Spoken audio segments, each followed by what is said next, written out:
Welcome to the shop, fellow maker. Today is an exciting day because we're kicking off a big new project, a multi-part series, a big old build, something cool, something I've been wanting to do for like 20 years. Talking, of course, about that one scene from Futurama like 20 years ago where Bender sells his entire body and drives around on a little car. So long, coffin stuffers!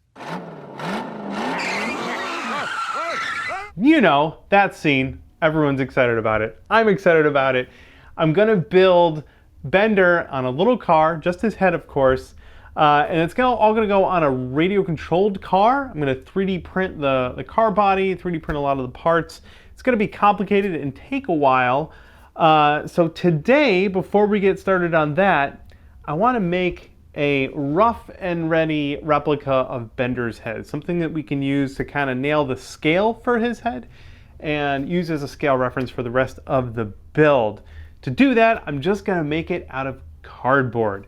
I've drawn a bit of a plan. I've collected a bunch of cardboard. We're just gonna get our hands dirty here and make Bender's head out of cardboard. It sounds like a fun way to spend my afternoon.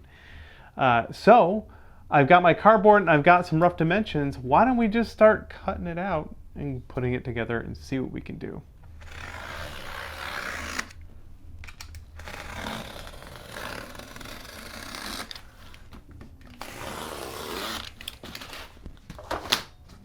I've got a nice big piece of cardboard here, and I'm going to start with the cylinder that is the main part of his body. I've figured out, based on my estimated diameter, how wide the cylinder needs to be. I used pi to calculate the circumference, which is 644 millimeters, which is way, way, way over here. Somehow I had like the perfect size piece of cardboard.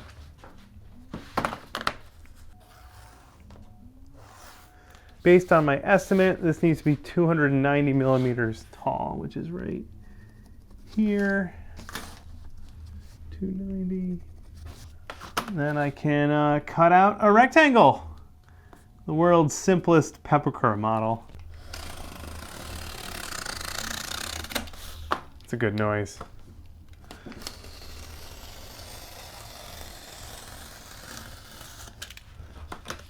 Not quite.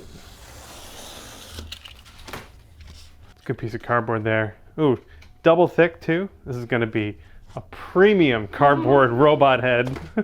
To make this cardboard into a cylinder, I'm going to make some facets, and I've spaced out 20 of them here, just laying them out on the back of the cardboard here. I'm going to cut slots to make it bendy, and then I'll be able to bend it into a round shape.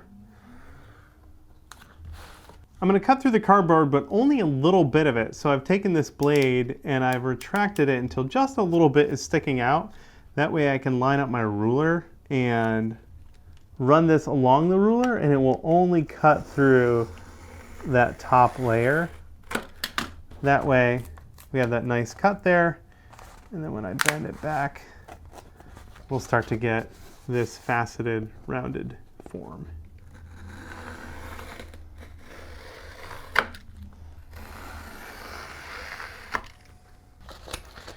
Got all my lines cut. Just sort of breaking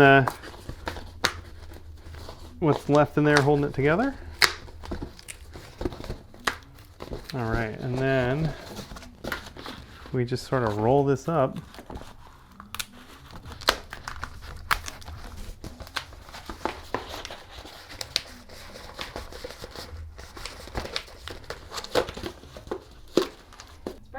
That's what we're going for there. Using just the cheapest tape I have. No point in using the good stuff on this. This is cheap duct tape.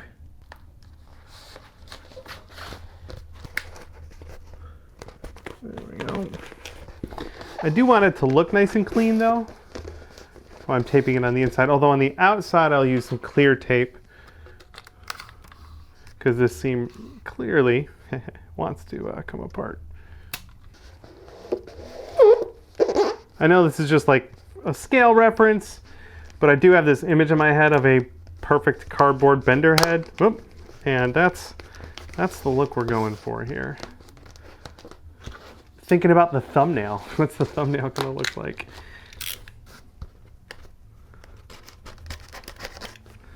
Gonna cut out a circle out of more cardboard. This will go inside our cylinder here to hopefully help it maintain a more round shape.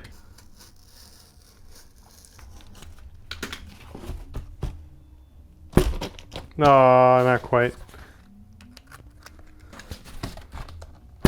Ha! All right.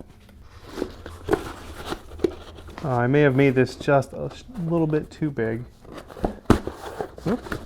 I cut out a second circle a little smaller, and this one seems to fit much better.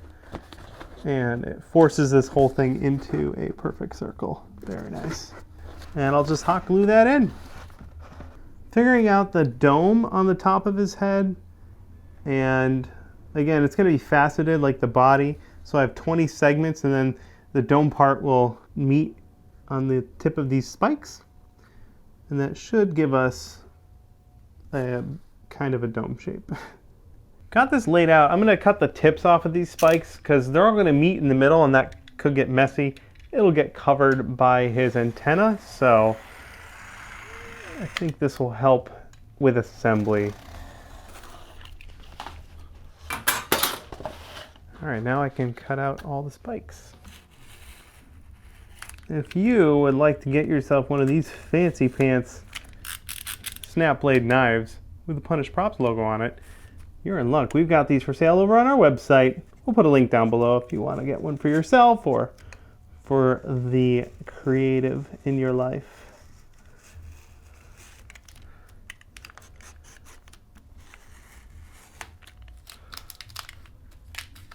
Got my spikes all cut out here. They're going to want to bend at these points, which is handy. And then I want to pre-bend the spikes in on themselves a bit. And this will of course be the inside. And then we can start taping these together from the inside so that the seams line up all nice like that.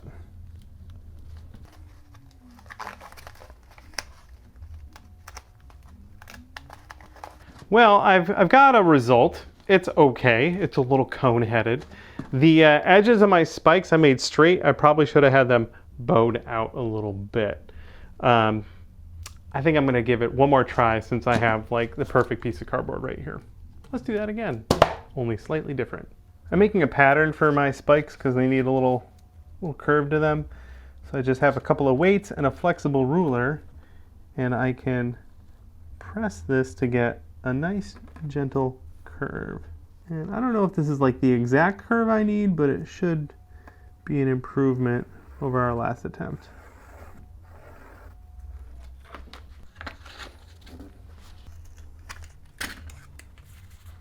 There we go.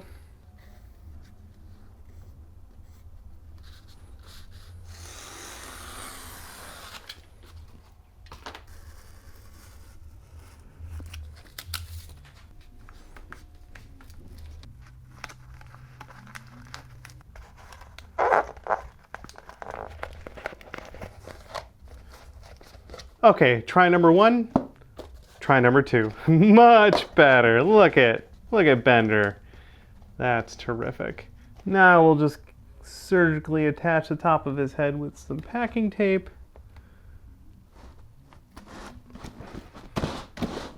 Gonna make a little cap for the top of his head.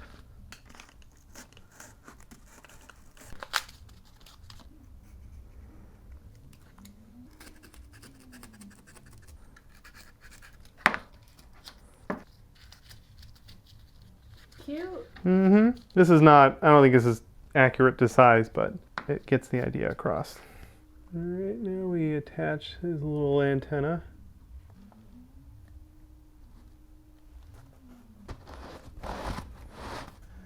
Up next is the eyes. I'll start with the shape of his eye socket. We'll make a just a 2D profile of that and then figure out the surround. To figure out the placement and size of everything, I have some dimensions here, but this is my best guess based on the references that I have and the scale I think I'm going to end up with. All of this is subject to change. It's kind of why I'm making this mock-up so that I can have a real-world reference to look at that's easy to change, easy to edit, cheap to edit. It's all just cardboard. But I don't want you thinking I'm working with some sort of inside Bender knowledge. This is all just a guess. That looks about right. I think for this mock-up, his eyes, we're just going to draw those on there. I think that'll be pretty good. In fact, we can do that next.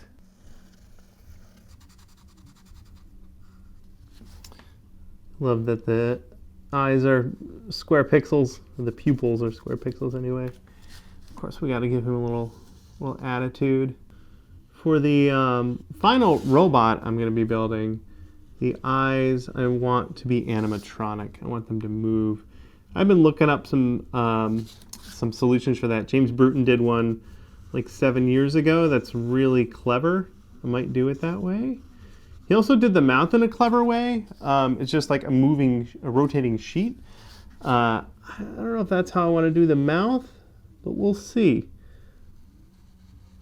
We'll see what we end up with. I need to measure the perimeter of this, and this seems like a perfectly fine way to do it.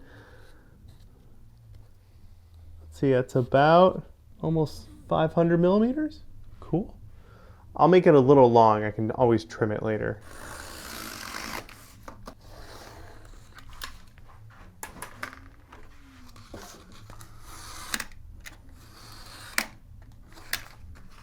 Just like before, I'm scoring the back of this where it's going to curve around that edge.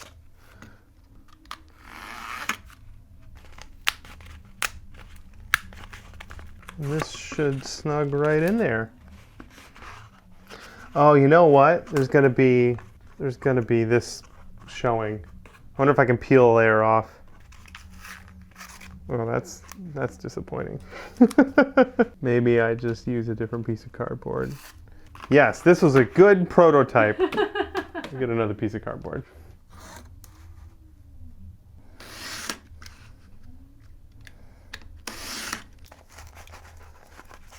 I want to make sure that the seam ends up on the bottom. This is the top, just so that it's as pretty as possible. And we'll do this in stages. I love how fast working with cardboard and hot glue is. And really sturdy too, like this is going to be quite strong. Now I should be able to just kind of wrap this around.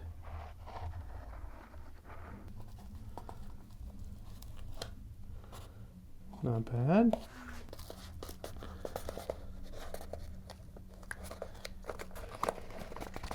Now I've got to cut out a spot so this can go in there. I guess I have to figure out how far out his eyes stick based on the reference. And this is definitely a guess. It's an educated wish.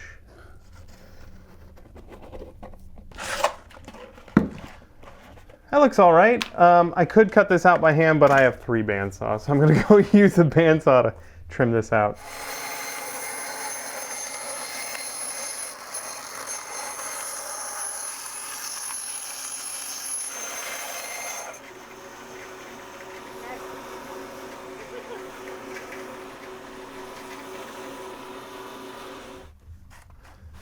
So we're going to figure out where his eyes rest vertically. And again, I'm just eyeballing the picture I have here. I think that'll do.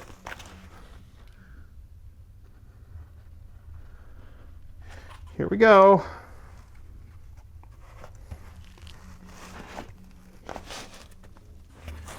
Sneak a little more hot glue in here.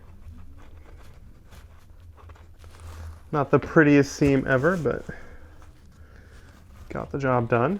For the mouth, I've made a pattern out of paper that I can wrap around and trace. This way I can see how it looks before I start cutting into the thing I've been working on for the last few hours. And I'm quite happy with it. He has a little less lower lip than upper lip, so this goes down. And then I'll just try and make sure it's nice and centered. There we go. Now that'll be a bit of hand cutting, I think.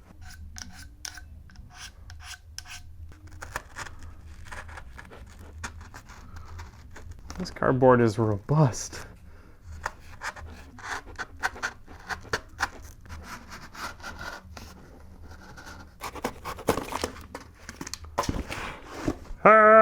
Bender's lower lip is actually inset compared to his upper lip, so we're going to do the same thing on our cardboard model here. And I'll do that by cutting a slot here and then bringing it in a little bit. Like that. Just a little bit.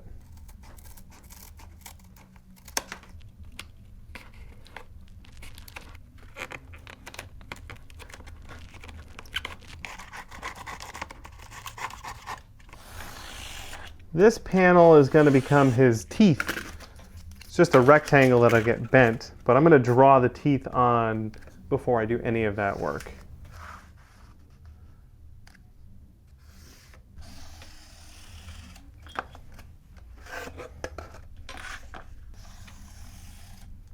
There's his beautiful teeth.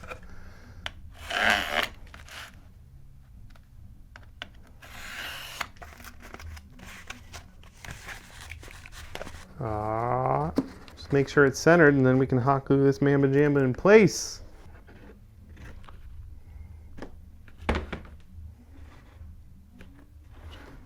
Make sure it's nice and centered. I love it! He's so charming. Look at him.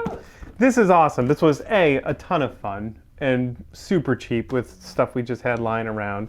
And B, it's going to be very useful for the rest of this very big build. And I'm super excited to show you the next step. I'm going to be making the body for his little car. In fact, parts of it are 3D printing right now. And I'm really pumped to start putting those together. That'll wrap it up for this build. If you have a cool cardboard build you did, please share it with me on social media everywhere. I love this kind of work. I love getting to see a design come to life in meat space here as opposed to on the computer. I will be making a 3D model of this, but now I have a physical model to work from. And some of the finer details and placement of everything can be massaged and tweaked a little bit to get it exactly the way I want it. Thanks so much for hanging out with us in the shop today. It was a blast putting this together. Special thanks goes out to the members of our Extra Credit Club. These are the fine human beings who toss us a few bucks every month to make these videos happen. We couldn't do it without you. Please keep that up. That'll do it from us in the shop today. Cannot wait to share the car build next week. So subscribe, tune in, and get excited. Get excited because I'm excited and Bender's excited. All right, that'll do it. We'll see you next week. Happy crafting.